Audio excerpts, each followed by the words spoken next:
You're listening to CBC Online at cbchs.org.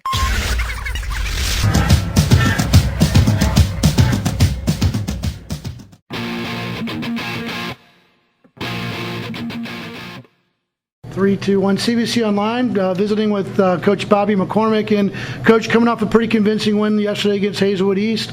Talk to us about the weekend. You know what?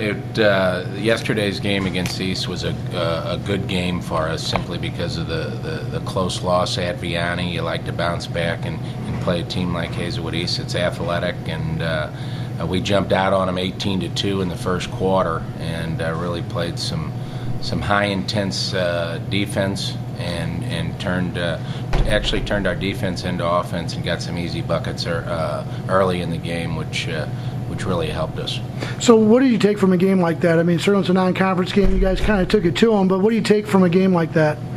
Well, I think it's a good game because we have young players that are still kind of feeling their way on the varsity level.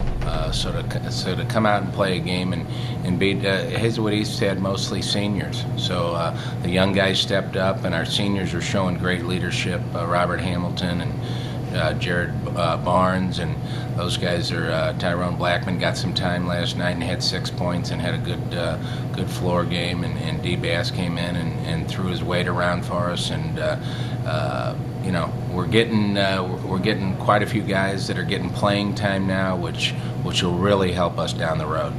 Last couple of times we've talked, you've mentioned the youth that you guys have on your roster, and what is your expectation? We certainly want them to get some varsity time, but you want them to contribute. And then how do you what do you look at when you are evaluating talent at that young age? Well, every day in practice, we mix the teams up and kind of give it a feel of looking for the right combinations. There are times where we can put 5 guards on the floor, 5 guys that can really handle the basketball.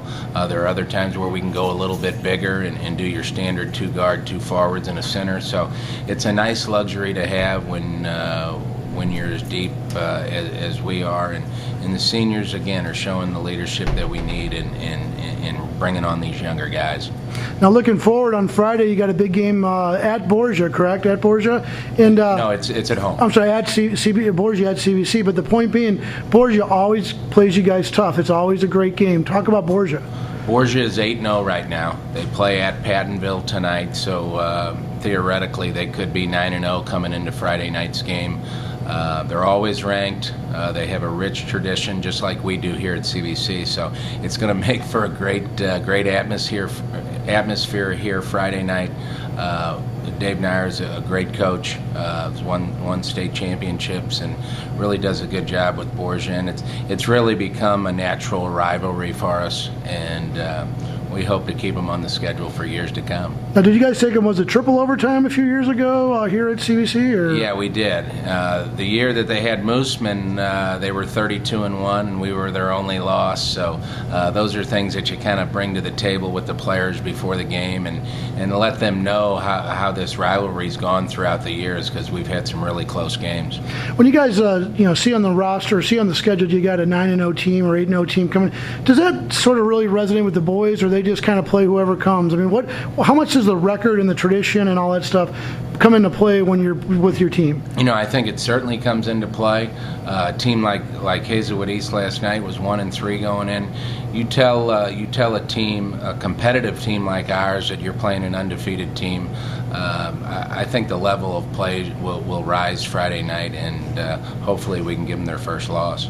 Now, taking into account Friday's game and Monday night's game, who were your stars for the week for those 2 games? You got a couple guys you want to give some credit to? I thought last night Patrick McCall had a really good night.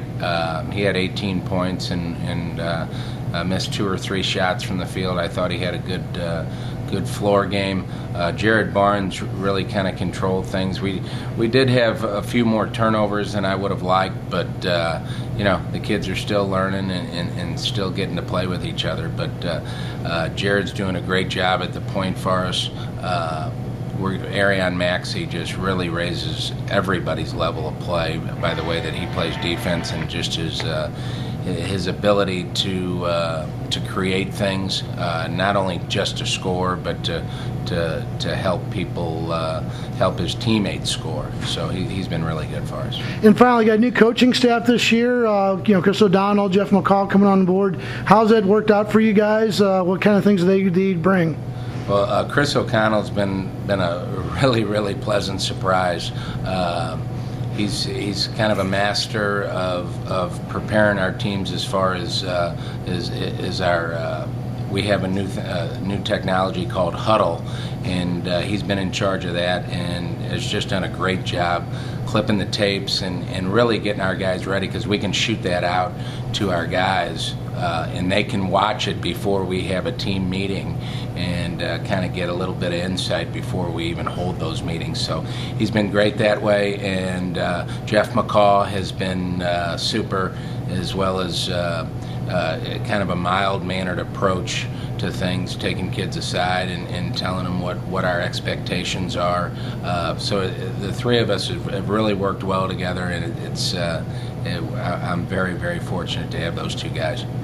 And again, as we just close out, here's a reminder to folks, game tip-off 7 o'clock. You got B team before? It's a triple header. Our gold team with Coach Demovitz will go on at 4.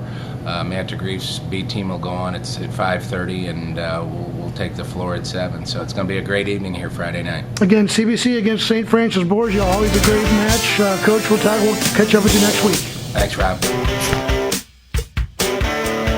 CBC, Men for Tomorrow, Brothers for Life.